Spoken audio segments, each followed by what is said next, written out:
Greetings of the day. I am Dr. Sugandha Jain, Assistant Professor तीर्थंकर Mahavir university. हमारा आज का विषय है जायसीजी के पद्मावत का नागमती वियोग। नागमती वियोग खंड वह मणि है जिसने न केवल पद्मावत को अपने प्रकाश से, अपनी रश्मियों से ज्योतित किया है, वरन संपूर्ण हिंदी काव्य साहित्य को उसने प्रकाशित कर दिया। वास्तव में जायसीजी का जो नागमती वियोग वर्णन है वो अपने आप में इतना मार्मिक है, इतना हृदय स्पर्शी है कि उसकी जितनी अधिक उसके लिए शब्द कहे जाए वो भी कम है, क्योंकि वो अपने आप में विशिष्ट है, अतुलनीय है। तो यहाँ पर जो नागमती वियोग खंड है उसका यह प्रथम पद है नागमती वियोग खंड का कि नागमती चितपुर पत घेरा, पियु जो गए फिर कीन न फेरा, नागर नारी काहू बस परा, तेई विमोह मौसू चितुहरा, सुबह काल हुई लेगा पियु, पियु नहीं लेत लेत बहुचु, भयो नारायण बावन करा, राज करत बलि राजा छरा, करण बान ली नेहु कई छंदू, भारत भयो जिलमिल आनंद, मानत भोग गोपी चंद भोगी, लय उपसभा जलंधर जोगी, लय काननी भा अक्रूर अलोपी, कठिन विछोर जिये किमी, सारस जोरी किमी हरी, मारी गये किमी खागु, झूरी झूरी पंदर धरी भरी, बिरह की आग मुहिला। तो यहाँ पर नागमती का जो विरह है इतना अधिक मर्म स्पर्शी है, हृदय स्पर्शी है, कारुणिक है कि शब्द पठन करते ही हृदय को तीर बनकर भेज देते हैं। जायसी के माध्यम से नागमती कह रही हैं, उस समय का वर्णन है, उनके पति उनको छोड़ करके जा चुके हैं और रत्नसेन वापस नहीं लौटे हैं। नागमती उनकी आने की लगातार राह देख रही हैं और वह उनकी राह देखते देखते जब दुख से, विरह की अग्नि से अधिक विभोर हो उठती हैं, उनका हृदय विगलित हो उठता है, तब वह कहती हैं कि नागमती चित्तौड़पति है। जो नागमती जी हैं जो कि चित्तौड़ में राजा रत्नसेन की विरहणी पत्नी के रूप में अपना जीवन व्यतीत कर रही हैं और राजा रत्नसेन की पूर्व पत्नी है, ऐसी नागमती रत्नसेन के चित्तपुर पत घेरा, लौट के आने की राह लगातार देख रही है कि कब मेरे प्रियतम वापस लौट कर आएंगे। तो इस प्रकार से वो निरंतर राह जोड़ रही हैं अपने पति के आने की। पियु जो गए फिर कीन न, और मन ही मन यह विचार कर रही हैं, यह सोच रही हैं कि जब से मेरे प्रियतम गए हैं तब से उन्होंने पलटकर इस ओर देखा भी नहीं है, एक बार भी उन्होंने मेरी सुध बुध नहीं दी, एक बार भी नहीं सोचा कि उनकी पत्नी उनके विरह में किस प्रकार जी रही है। तो इस प्रकार हृदय की विभरता के साथ में जो नागमती हैं वो और आगे कहती हैं, नागर नारी काहू बस पर, क्योंकि जो विरहणी नायिका है उसके हृदय में लगातार दुख चिंता सताती रहती है और अनेकों भाव उसके हृदय में आते हैं जो उसे विगलित करते हैं। तो वह भी क्योंकि उनके पति वापस लौटकर नहीं आए हैं और उन्होंने उनकी सुध-बुध भी नहीं ली है, तो इतना निश्चिंत अवस्था को देखकर उनके मन में संशय होता है कि जरूर नागर नारी कहूं बस पड़ा, किसी चतुर स्त्री ने मेरे पति के हृदय को जो है अपने प्रति आकर्षित कर लिया है और उनके हृदय को आकर्षित कर अपने वशीभूत कर लिया है। वो स्वयं के वशीभूत हैं ही नहीं, वो किसी पर स्त्री के प्रति काममुग्ध हो गए हैं, जिसके कारण वह मुझे भूल चुके हैं, विस्मृत कर चुके हैं। तो ऐसा मुझे प्रतीत होता है कि जो रत्नसेन है, राजा रत्नसेन है, वह किसी चतुर स्त्री के प्रेम जाल में फंस चुके हैं और इसलिए वह अपनी पत्नी को, अपनी प्रियतमा को भुला चुके हैं। तेई विमोही मोहसु चितः, मुझे पूर्ण विश्वास है कि उसी चतुर स्त्री ने विमोही, मेरे पति को अपने प्रति मोहित कर लिया है, अपने प्रेम चंगुल में फंसा लिया है, अपने प्रति लुभा लिया है और मौसू चित्त भरा और मुझसे मेरे हृदय हार अर्थात रत्नसेन को हर लिया है। ठीक है, तो अब जो जो नागमती जी हैं वो यही कहती हैं कि जो भी स्त्री है, जो भी चतुर स्त्री है, उसने मेरे पति के हृदय को अपने वशीभूत करके मुझसे मेरे पति को छीन लिया है। फिर अगले ही क्षण उनके हृदय में विचार आता है, सुबह काल हुई ले गया कि वो जो तोता आया था यहाँ पर, हीरामन तोता आया था, वो तोता नहीं, वो काल बनकर आया था, कोई ले गया, वही मेरे प्रियतम को मुझसे छीन कर ले गया है। वो तोता कोई संदेश लेकर नहीं आया, कुछ यहाँ करने नहीं आया, वो तोता सिर्फ मेरे पति को काल बनकर मुझसे हरने आया था और वो मेरे पति को मुझसे हर कर ले गया। क्यों नहीं लेत बंजू, ऐसा प्रतीत होता है कि वह मेरे प्रियतम को यहाँ से नहीं लेकर जाता, मेरे प्रियतम के स्थान पर वो मेरे प्राण लेकर चला जाता। तो एक दो अर्थ इसके पंक्ति के निकलते हैं कि मतलब ये भी अर्थ निकलता है कि वह मेरे प्रियतम को नहीं ले गया बल्कि मेरे हृदय को ले गया। यह भी अर्थ निकलता है प्रिय नहीं ले, वो मेरे प्रिय को नहीं लेके जाता, वो मेरे प्रियतम को नहीं लेकर जाता, लेत बंजू, भले ही वो मेरे प्राण ले जाता लेकिन मेरे प्रियतम को यही छोड़ जाता। आगे वो फिर उनके मन में एक अलग विचार आता है, वो सोचती है भय नारायण बावन करा राज करत बलि राजा छर। तो जिस प्रकार से भगवान नारायण ने एक विप्र बौने का रूप धारण किया था, है ना, और विप्र बौने का रूप धारण करके उन्होंने राजा बलि को छीन लिया था, क्योंकि जो नारायण प्रभु हैं उन्होंने बौने का वामन अवतार लिया और वामन अवतार लेकर के जिस समय राजा बलि अपनी पूजा अर्चन के बाद में अपना संकल्प जल हाथ में लिए हुए थे दान हेतु, उसी क्षण जो है वो विप्र बौना वहां पर पहुंच गए और उनसे 3 पग भूमि की याचना। तब बलि ने कहा कि 3 पग भूमि क्यों, कुछ और भूमि का टुकड़ा मांग लो, कोई ग्राम मांग लो, बहुत प्रलोभन देते नहीं, कुछ नहीं, सिर्फ 3 पग भूमि चाहिए। उनके हाथ में संकल्प जब होता है और वो उन्हें वचन दे देते हैं, लेकिन उन्हें आभास हो जाता है कि ये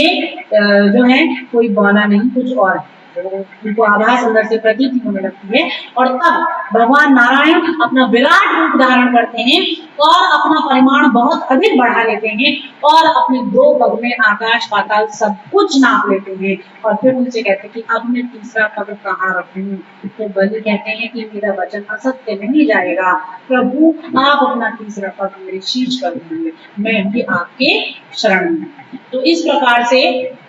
जैसे नारायण ने उन वामन का रूप धारण करके उस बलि को राज करते करते छल किया था, इसी प्रकार से मुझे प्रतीत होता है कि इस हीरामन ने मुझसे मेरे पति को छल लिया है। फिर अगला विचार उनके मन में आता है कि कर्ण बाण लीनहु कई छंदु भारत भय मिल आम। जिस प्रकार से इंद्र ने कर्ण से उनके कवच और कुंडल छीन लिए थे छल से, ठीक है, ले लिए थे, है ना, भारत भय झिलमिल आनंद, और उनको प्राप्त करके जो अर्जुन थे वो बहुत अधिक हर्ष मना रहे थे, वैसे ही ये हीरामन दुष्ट तोता जो है ये मुझसे मेरे पति को लुभा करके छीन कर मेरे पास से ले गया और वह जो रमणी है, जो कोई भी रमणी उनको अपने वशीभूत किए हुए है, वो अब उसका आनंद लूट रही है। अगली पंक्ति में जायसी के माध्यम से नागमती जी कहती हैं, मानत भोग गोपीचंद भोगी। वह अगली पंक्ति में कहती हैं, जो मतलब कि नागमती जी हैं वो कहती हैं कि गोपीचंद जो हैं वो भोगों में प्रवृत्त रहते थे, ठीक है, और जोगी जलंधर नाथ उन्हें अपने साथ लेकर के चले गए, ठीक है, लय उपसभा जलंधर जोगी जो हैं वो उन्हें अपने साथ लेकर के चले गए थे। और इसी प्रकार से अगली पंक्ति में कहती है कि लय काननी अक्रूर अलोकी। जिस प्रकार से अक्रूर जी अदृश्य होकर कृष्ण भगवान को अपने साथ मथुरा लेकर के चले गए थे, कैसे उनके विरह में कठिन बिछोह जी किमी होती, उनके विरह में किस प्रकार गोपियों ने अपना जीवन यापन किया होगा, यही सब मुझे ऐसा प्रतीत होता है। ये सारी स्मृतियां मेरे हृदय में बार बार आती हैं और मुझे यही प्रतीत होता है कि वो जो हीरामंत होता है वो भी मुझसे मेरे पति को हर कर ले गया है और छल करा है उसने मेरे साथ में, और मेरे प्रियतम को मुझसे छीन कर ले गया है। और ये सब चीजें इसी कारण हुई हैं और मैं यहाँ अपने पति के विरह में दिन रात जो है क्षीण होती जा रही हूँ, क्षीणकाय होती जा रही हूँ, निरंतर विरह के अग्नि में जल रही हूँ। हाय सारस जोड़ी की मिली, हम सारस की जोड़ी में से उसको एक को किसने और क्यों हर लिया। वह बड़े ही दुख के साथ, वेदना के साथ, पीड़ा के साथ ये बात कहती हैं कि हमारी इस सारस की जोड़ी में से एक को ही क्यों ले गया। ठीक है, और मारी भयउ किम खागी, अर्थात मुझ खगी को उसे ले जाने से पहले क्यों नहीं मारा। उसने मेरे पति को जो है मेरे उस जोड़े को ले जाने से पहले मुझे क्यों नहीं मारकर खा डाला। और अंत में कहती है झूरी झूरी पंजर धनी भई विरह की आग मुझी। तो कहती है आज तो मैं अपने पति के विरह की अग्नि में जल जल कर निरंतर झुलस रही हूँ। उस विरह की ज्वाला में जल जल कर मैं सूखा पंजर हो चुकी हूँ और ये जो विरह की अग्नि है ये मुझे जला जला करके जो है निरंतर राख करती चली जा रही है। तो ऐसा क्यों हुआ। इस प्रकार से वह जो विरहिणी नायिका अर्थात नागमती जी हैं वो अपने पति के विरह में निरंतर रुदन कर रही हैं, विलाप कर रही हैं, पीड़ित हो रही हैं, विदलित हो रही हैं, वेदना से युक्त हो रही हैं। तो इस प्रकार जायसी जी ने इस पद में बहुत ही सुंदर और मनोरम मार्मिक हृदय स्पर्शी चित्रण किया है नागमती के विरह वर्णन का जो अतुलनीय है। अगला पद है इनका चढ़ा आषाढ़ गगन घन गाजा, साजा विरह धुंध दल बाजा, भूम श्याम धौरे घन आए, सेत दुजा बगु पाती देखी, खरग बीज चमके चहुओरा, बूंद बान बरसे घनघोर, भद्रा लाग बीज भूले, मोहे पिए बिन को आदर गई, औने घटा आई चहु फेरी, कंत उबार मदन होगी, दादुर मोर कोकिला पीयू, करही वेद घट बही नची, पुक्ष नक्षत्र सिर ऊपर भावा, हाँ बिनु नाह मंदिर पूछा, जिन घर कंता ते सुखी, तिन पारू तिन घर, कंत प्यारा बाहिर, हम सुख भूला। बहुत ही सुंदर और अधिक वेदना नागमती की इस पद में परिलक्षित होती है। और जो वेदना है उसके साथ साथ कवि ने नक्षत्रों का ऐसा सुंदर चित्रण किया है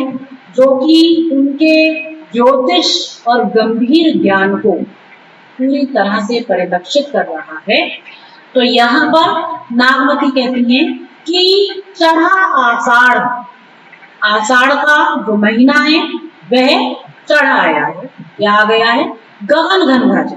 और गगन आकाश में बहुत तीव्रता के साथ में घन गाजा, जो बादल हैं वो गरजने लगे। घन माने बादल, बादल जो हैं वो गाजा गरजने लगे हैं। सादा विरह धुंध दल बाजा, मुझे तो ऐसा प्रतीत होता है कि मानो विरह, विरह रूपी जो योद्धा है उसने अपनी सेना के साथ, दल, दल माने सेना, अपनी सेना सहित द्वंद दल बाजा, अपनी सेना सहित युद्ध करने की मानो द्वंद सूचना दे दी है। ठीक है, तो उस विरह रूपी जो योद्धा है उसने साजा दल, अपनी जो सेना है वो सजा ली है और बाजा दी, और उसने युद्ध करने की जो सूचना है वो मानो प्रदान कर दी है। भूम श्याम धौरे घन आए, और ऐसा लग रहा है कि भूसरे बहुत काले काले घने घनघोर श्यामल जो और कहीं पर श्याम, कहीं पर श्वेत, जो ऐसे बादल रूपी सैन्य दल हैं, सैनिक दल हैं, सैनिकों का समूह है, वो घुमधाए, वो उमड़ घुमड़ करके तेजी से मेरी तरफ चलता चला रहा है, दौड़ता चला रहा है। श्वेत ध्वजा बहुपांति दिखाई, और क्योंकि जो सेना है उसकी अपनी जो ध्वजा है उसके रूप में उन बादलों ने जो उनमें तैरते हुए श्वेत ध्वजा बहुपांति दिखाई। बगुलों की जो कतारें हैं वो श्वेत फहराती हुई ध्वजा के समान दृष्टिगोचर होने लगी हैं कि निश्चित रूप से विरह रूपी योद्धा ने अपनी सेना को सजा लिया है, युद्ध की चेतावनी दे दी है, युद्ध का शंखनाद कर दिया है, और उसके बाद जो सैन्य दल रूपी बादल हैं वो तीव्रता से गरज गरज करके दौड़ दौड़ कर इधर इस ओर आने लगे हैं, और उस पर जो बगुलों की पंक्ति रूपी ध्वजा पताका है वो भी फहरने लगी है।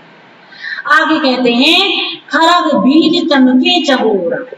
और उसमें चारों ओर खड़ग सी तलवार के समान चमचमाती हुई जो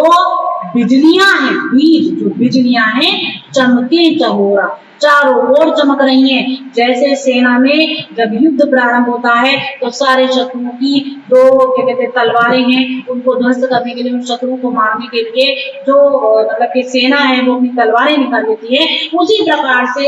इस सैन्य दल ने भी बिजली रूपी खड़ग निकाल ली है और जो चारों ओर चमकनी प्रारंभ हो गई है। बुंद बान बरसे घनघोरा, और तीव्रता के साथ में घनघोर बादलों से जो बूंद रूपी तीर हैं वो बरसने प्रारंभ हो गए हैं। ठीक है, ऐसा लग रहा है ये सब चीजें एक साथ मेरे ऊपर आक्रमण कर रही हैं। ये जो विरह रूपी होता है ये चारों ओर से मुझे घेर चुका है। कहती हैं कि भद्रा लाग बीज भूमि गई। आगे वह कहती है नागमती जी कि मानो भद्रा आद्रा लगते ही चंचला भूमि पर टूटने लगी है। आद्रा नक्षत्र है और वह लग गया है, और वह नक्षत्र के लगते ही जो चंचला बिजली है वो भूमि पर टूटने लगी है। ठीक है, मोहि पीयू बिनु को आदर दे। अरे इस नागमती को जो इतने दुख में, इतनी वेदना में पीड़ित होती जा रही है, हाय इस समय प्रियतम के बिना मुझे कौन सम्मान देगा, कौन संतोष देगा, कौन मुझे आदर दे संभालेगा, सम्मान देगा अथवा संतोष देगा, ऐसा कौन है जो मेरा अवलंबन बनेगा। कौन घटा आई चमकेरी, और अब तो चारों ओर से जो घटाएं हैं वो छा गई हैं, काली काली घटाएं छा गई हैं चारों ओर से, और सभी ने चारों ओर से मुझे घेर लिया है। कंत उबार मदन हुई, हे कंत, हे प्रियतम, अब तो आ जाओ, तुम्हारी पत्नी कितना दुखी है, कितनी विफल है, कितनी परेशान है, अब तो तुम आ जाओ और ये देखो कि तुम्हारे अभाव में जो ये काम है ये चारों ओर से मानो मुझे घेर रहा है, इस काम में चारों ओर से मुझे घेर लिया है, मुझे आकर इससे बचाओ, इससे मुझे छुड़ाओ। उख नक्षत्र सिर ऊपर आवा,